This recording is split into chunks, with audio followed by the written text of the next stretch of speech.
নবী সাল্লাল্লাহু আলাইহি সাল্লামের 38 বছর এক টানা, নবীজির বয়স যখন 12, নবী সাল্লাল্লাহু আলাইহি সাল্লামের বয়স যখন 12, তখন আবু তালেব নবীজির অভিভাবকের দায়িত্ব নিছেন। আব্দুল মুত্তালিব দাদা ইন্তেকালের সময় নবীজিকে আবু তালেবের হাতে তুলে দিছেন। সেই 12 বছর বয়স থেকে নবীজি সাল্লাল্লাহু আলাইহি সাল্লামের বয়স যখন 50, এই 12 থেকে 50, নবীজির বয়স যখন 50, তখন আবু তালেব ইন্তেকাল করছেন। তাহলে 12 থেকে 50, 38 বছর আপনি হিসাব করেন।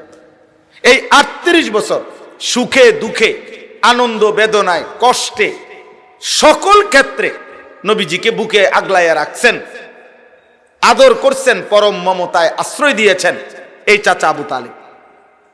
তাহলে এই 38 বছরের মধ্যে 10 বছর ছিল নবীজির দাওয়াতের 10 বছর, কারণ 40 বছর থেকে তো তিনি কালেমার দাওয়াত শুরু করছেন। তাহলে নবীজির বয়স যখন 50, তখন তিনি ইন্তেকাল করছেন। তাহলে নবীজি যখন ইসলামের দাওয়াত দেয়, এরকম সময়টা আবু তালেব পাইছে কয় বছর? 10 বছর। এই 10টি বছর টানা আবু তালেবকে নবীজি সাল্লাল্লাহু আলাইহি সাল্লাম কালেমার দাওয়াত দিছেন। 10 বছর পরে নবীজি সাল্লাল্লাহু আলাইহি সাল্লামের বয়স যখন 50, তখন তিনি ইন্তেকালের পূর্ব মুহূর্তে একেবারে বুখারী শরীফের ইবারত রিওয়ায়াত, হযরত সাঈদ ইবনুল মুসাইয়াব রাহিমাহুল্লাহ ওনার থেকে বর্ণিত, যখন আবু তালেবের মৃত্যুর সময় হয়েছে, আল্লাহর নবী সাল্লাল্লাহু আলাইহি সাল্লাম ওনাকে বারবার, ফালাম ইয়াজাল এই শব্দটা আছে হাদিসে, বারবার নবীজি তার সামনে কালেমা পেশ করতেছিলেন আর বলতেছিলেন একটাই কথা, কুল লা ইলাহা ইল্লাল্লাহ কালিমাতান আশহাদু লাকা বিহা ইনদাল্লাহ। চাচা, একবারের জন্য আপনি কালেমা পড়েন। আপনি যদি একবার কালেমাটা পড়েন, আমি এই কালেমাটা নিয়ে হাসরের দিন আমি আপনার জন্য আল্লাহর সামনে সাক্ষ্য দেব। এইভাবে বলছেন। ওয়ান নবী সাল্লাল্লাহু আলাইহি সাল্লাম ইয়ারিজুহা আলাই, তার কাছে বারবার কালেমা পেশ করতেছিলেন, বারবার। কিন্তু পাশে তার বন্ধু নামের শয়তান উমাইয়া ইবনে খালফ, আবু তালেবের সমবয়সী কাফের কুরাইশ সর্দার এই উমাইয়া এবং আবু জাহেল, এই দুই বেঈমান বারবার বলতেছিল, আবু তালেব, আজ এতদিনের বন্ধুত্ব, আজ এতদিনের সম্পর্ক, তুমি বাপ দাদার পূর্বপুরুষের ধর্ম ত্যাগ করো না, আমাদের বন্ধুত্বের মুখে চুনকালি দিও না, বেইজ্জতি করো না, আমগরে অপমান করো না। মৃত্যুর মুহূর্তে এই টানাটানি চলতেছিল, হাত্তা মাতা, হাদিসের শব্দ হলো এই অবস্থাতেই আবু তালেবের মৃত্যু হয়ে গেল কালেমা ছাড়া। নবীজি এটা পর্যন্ত বলছেন, লা আস্তাগফিরান্না লাকা মা লাম উনহা আনকা। চাচা, আল্লাহ যতক্ষণ পর্যন্ত আমাকে নিষেধ না করবে, আমি ততক্ষণ পর্যন্ত আল্লাহর কাছে আপনার জন্য ক্ষমা প্রার্থনা করব। এত কিছু করছে, কিন্তু আসমানওয়ালা রব আল্লাহ তাআলা বলছে, বন্ধু, আপনি আমার হাবিব, আপনি আমার মাহবুব, আপনার জিহ্বা নড়লেও আমার কষ্ট হয়, আপনাকে আমি ভীষণ ভালোবাসি, আপনি আমার কলিজার টুকরা, আপনি আমার সব কিছু, আপনি আমার সবচেয়ে প্রিয়জন। কিন্তু বন্ধু, আমি সিদ্ধান্ত নিছি, আমি ওরে হেদায়েত দেব না, আমি ওরে ঈমান দেব না, তো দেব না, তো দেবই না। আমি যাকে দেব না তাকে আপনি বন্ধু বললেও দেব না। নামান, হাত নামান। সত্যের পথ অবলম্বন করুন। KH Islamic media. কোরআনুল কারীমের মধ্যে আছে, ওয়া আসবাগা আলাইকুম নিআমাহু যাহিরাতাও ওয়া বাতিনা। আল্লাহ তাআলা বলেন, আল্লাহ তার বান্দার উপরে নেয়ামত সমূহ পূর্ণ করেছেন, প্রকাশ্য এবং গোপন। আসবাগা একটা শব্দ, অর্থ হলো পরিপূর্ণ করেছেন। তাফসীরের মধ্যে আছে, আল্লাহর কোন বান্দার উপরে পরিপূর্ণ নেয়ামত কখন হয়, নেয়ামত পূর্ণ হয় কখন?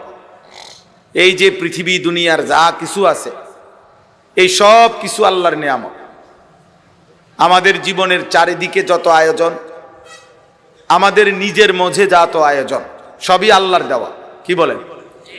তাহলে আল্লাহর দেওয়া নেয়ামত, এগুলো যদি কেউ বারবারও পায়, 112 পায়, তো অনেক নিয়ামত, কিন্তু পরিপূর্ণ নিয়ামত কি? তাফসীরের মধ্যে আছে কালেমা লা ইলাহা ইল্লাল্লাহ, এই ঈমানের এই কালেমা মুহাম্মাদুর রাসূলুল্লাহ সাল্লাল্লাহু আলাইহি ওয়াসাল্লাম, এই ঈমান এইটা কোনো বান্দার উপরে, কোনো মানুষের উপরে পরিপূর্ণ নিয়ামত। আপনি বাকিটা দুনিয়া অনেক কিছু পাইছেন, বারবার প্রতিবেলাই খানা খান, আপনি বিল্ডিং এর পর বিল্ডিং করতেছেন, পদের পর পদ, ক্ষমতার পর ক্ষমতা, জমির পর জমি, টাকার পর টাকা পাচ্ছেন, এগুলো অনেক অনেক নিয়ামত, কিন্তু পরিপূর্ণ নিয়ামত হলো ঈমান। আমি কথাটা বুঝাইতে পারলাম কি? একটা হলো অনেক নিয়ামত, আর একটা হলো কি নিয়ামত? পরিপূর্ণ নিয়ামত। পরিপূর্ণ নিয়ামত হলো ঈমান। ঈমান বিহীন বাকি কিছু কেউ যদি কোটি কোটিও পায় তো অনেক পাইছে, কিন্তু পরিপূর্ণ পায় না। ঈমান পাওয়ার পর যদি কেউ অন্য কিছু নাও পায়, তারপরেও সে পরিপূর্ণ নিয়ামত পাইছে। এজন্য আমার শায়েখ আল্লামা মুফতি মুশতাকুন নবী কাসিম হযরত, যিনি এতক্ষণ কথা বললেন, হযরত সব সময় এটা বলে, আল্লাহকে পেয়ে কেউ যদি গোটা দুনিয়াও না পায় তো সে কিছুই হারায়নি। আল্লাহকে না পেয়ে যদি কেউ গোটা দুনিয়া 1000 পায়, সে খোদার কসম কিছুই পায়নি। আল্লাহকে পেয়ে সব হারালেও কিছুই হারায় না, আল্লাহকে না পেয়ে সব পেলেও কিছুই পাওয়া হয় না। যে তু মেরা তো সব মেরা, যখন আল্লাহ আমার, সবই আমার, সবই আমার, আসমানও আমার, জমিনও আমার। এই জন্য ঈমান পরিপূর্ণ নিয়ামত, আসবাগা, এক মানুষের উপরে পূর্ণাঙ্গ নিয়ামত। যেমন আল্লাহ তাআলার দুইটা নাম আছে, আর রহমান আর রাহিম, আমরা সবাই জানি। আর রহমানির রাহিম, এই দুই নামের অর্থই দয়া। রহমান নামও দয়ালু, রাহিম নামের অর্থ দয়ালু। রহমানও রহমত, রাহিমও কি রহমত। কিন্তু পার্থক্য কি? পার্থক্য হইল রহমানের মধ্যে সীমাহীন অনেক রহমত, কিন্তু রাহিমের মধ্যে পূর্ণ রহমত। রাহিমের মধ্যে পূর্ণ রহমত। এই জন্য কেউ যদি রাহিম থেকে রহমত পায় রহমানের সাথে, তাহলে সে পূর্ণ রহমত পাইছে। আর আল্লাহ এটাও বলে দিছেন, সেটা শুধু আমি মুমিনকেই দিয়ে থাকি। এই জন্য রাহিম নাম থেকে মুমিন ছাড়া অন্য কেউ রহমত পায় না।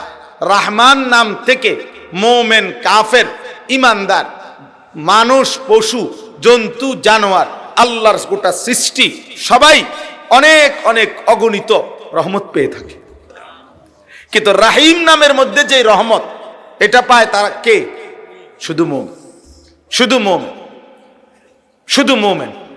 এই জন্য নিয়ামতের মধ্যে এটা এক হলো অনেক নিয়ামত।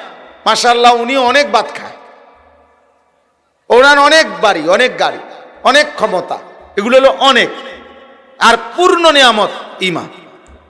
এই জন্য ভাই, দোস্ত, ছেলেদেরকেও বলি, বাবা, এই কায়নাতে জীবনের সবচেয়ে বড় নিয়ামত ঈমান, পূর্ণাঙ্গ নিয়ামত।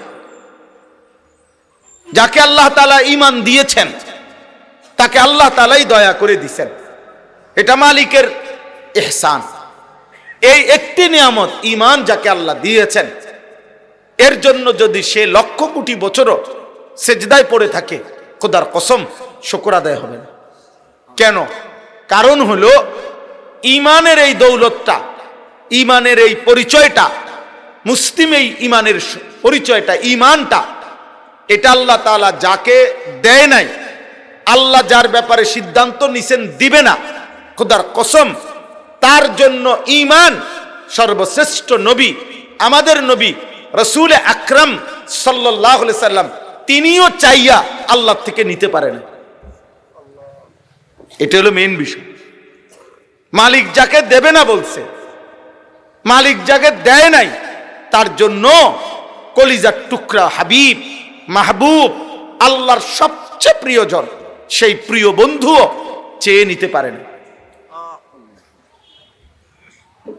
তার প্রমাণ হলো আবু তালেব। তাফসীরের মধ্যে আছে আবু তালেব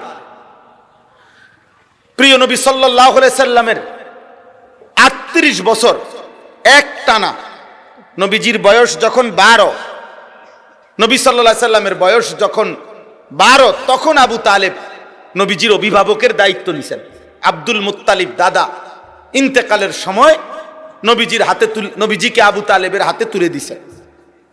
সেই 12 বছর বয়স থেকে নবীজি সাল্লাল্লাহু আলাইহি সাল্লামের বয়স যখন 50, এই 12 থেকে 50, নবীজির বয়স যখন 50 তখন আবু তালেব ইন্তেকাল করছেন। তাহলে 12 থেকে 50, 38 বছর আপনি হিসাব করেন।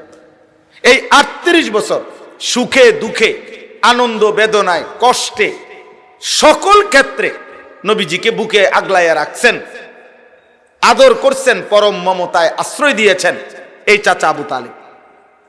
তাহলে এই 38 বছরের মধ্যে 10 বছর ছিল নবীজির দাওয়াতের 10 বছর, কারণ 40 বছর থেকে তো তিনি কালেমার দাওয়াত শুরু করছেন। তাহলে নবীজির বয়স যখন 50 তখন তিনি ইন্তেকাল করছেন। তাহলে নবীজি যখন ইসলামের দাওয়াত দেয় এরকম সময়টা আবু তালেব পাইছে কয় বছর? 10 বছর। এই 10টি বছর টানা আবু তালেবকে নবীজি সাল্লাল্লাহু আলাইহি সাল্লাম কালেমার দাওয়াত দিছেন। 10 বছর পরে নবীজি সাল্লাল্লাহু আলাইহি সাল্লামের বয়স যখন 50 তখন তিনি ইন্তেকালের পূর্ব মুহূর্তে একেবারে বুখারী শরীফের ইবারত রিওয়ায়াত হযরত সাঈদ ইবনুল মুসাইয়াব রাহিমাহুল্লাহ ওনার থেকে বর্ণিত, যখন আবু তালেবের মৃত্যুর সময় হয়েছে আল্লাহর নবী সাল্লাল্লাহু আলাইহি সাল্লাম ওনাকে বারবার ফালাম ইয়াজাল, এই শব্দটা আছে হাদিসে, বারবার নবীজি তার সামনে কালেমা পেশ করতেছিলেন আর বলতেছিলেন একটাই কথা, কুল লা ইলাহা ইল্লাল্লাহ কালিমাতান আশহাদু লাকা বিহা ইনদাল্লাহ। চাচা, একবারের জন্য আপনি কালেমা পড়েন। আপনি যদি একবার কালেমাটা পড়েন, আমি এই কালেমাটা নিয়ে হাসরের দিন আমি আপনার জন্য আল্লাহর সামনে সাক্ষ্য দেব। এইভাবে বলছেন। ওয়ান নবী সাল্লাল্লাহু আলাইহি সাল্লাম ইয়ারিজুহা আলাই, তার কাছে বারবার কালেমা পেশ করতেছিলেন বারবার, কিন্তু পাশে তার বন্ধু নামের শয়তান উমাইয়া ইবনে খালফ, আবু তালেবের সমবয়সী কাফের কুরাইশ সর্দার এই উমাইয়া এবং আবু জাহেল, এই দুই বেঈমান বারবার বলতেছিল, আবু তালেব, আজ এতদিনের বন্ধুত্ব, আজ এতদিনের সম্পর্ক, তুমি বাপ দাদার পূর্বপুরুষের ধর্ম ত্যাগ করো না, আমাদের বন্ধুত্বের মুখে চুনকালি দিও না, বেইজ্জতি করো না, আমগরে অপমান করো না।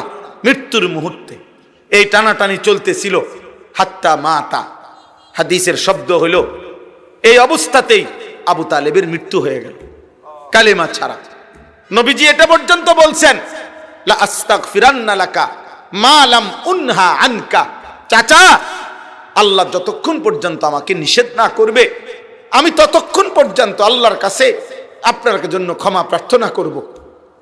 এত কিছু করছে, কিন্তু আসমানওয়ালা রব আল্লাহ তাআলা বলছে, বন্ধু, আপনি আমার হাবিব, আপনি আমার মাহবুব, আপনার জিহ্বা নড়লেও আমার কষ্ট হয়, আপনাকে আমি ভীষণ ভালোবাসি, আপনি আমার কলিজার টুকরা, আপনি আমার সব কিছু, আপনি আমার সবচেয়ে প্রিয়জন, কিন্তু বন্ধু, আমি সিদ্ধান্ত নিছি আমি ওরে হেদায়েত দেব না, আমি ওরে ঈমান দেব না, তো দেব না তো দেবই না, আমি যাকে দেব না তাকে আপনি বন্ধু বললেও দেব না। নামান, হাত নামান। দেয় নাই, দেয় নাই আব্বা, দেয় নাই। একটা ছেলে মনে রাখো বাপ, আজ তুমি ঈমান চিনো না, আজ তুমি মুসলিম পরিচয়ে লজ্জিত, আজ তুমি মুসলমানের পরিচয়ে তোমরা লজ্জিত, যার কারণে চুল ভিন্ন রকমে রেখে তোমরা নিজেকে প্রমাণ করতে চাচ্ছ আমি লজ্জিত মুসলমানের পরিচয়, দাড়ি কাইটা প্রমাণ করছ আমি লজ্জিত মুসলিম পরিচয়, টাকনুর নিচে কাপড় পরে প্রমাণ করছ আমি লজ্জিত। এগুলো আমাদের আল্লাহ নিষেধ করছে, এগুলো আমাদের ধর্ম নিষেধ করছে, আমি লজ্জিত, আমি এই ধর্মের অনুসারী, এই ধর্মে জন্মগ্রহণ করে এখন আমি লজ্জিত, যার কারণে আমি আমার ধর্মকে প্রত্যাখ্যান করলাম। আমি ধর্মকে প্রত্যাখ্যান করলাম। আমার রাসূল বারবার বলছে দাড়ি কাইটো না, আমি আমার নবীকে প্রত্যাখ্যান করলাম। হে বেঈমান, আমি তোমাদেরকে গ্রহণ করলাম। আমার নবী বলছে সমস্ত হাদিসে যে আল্লাহর নবী সাল্লাল্লাহু আলাইহি সাল্লাম বলছে টাকনুর নিচে যেই কাপড় যাবে সেটা জাহান্নামে যাবে। নবীজি বলছে ওই নাফরমান যে টাকনুর নিচে কাপড় পরে কিয়ামতের দিন, খোদার কসম আল্লাহর নবী বলছে আল্লাহ তার দিকে তাকাবে না, তাকাবে না, তাকাবে না তার দিকে, আল্লাহ তার দিকে তাকাবে না।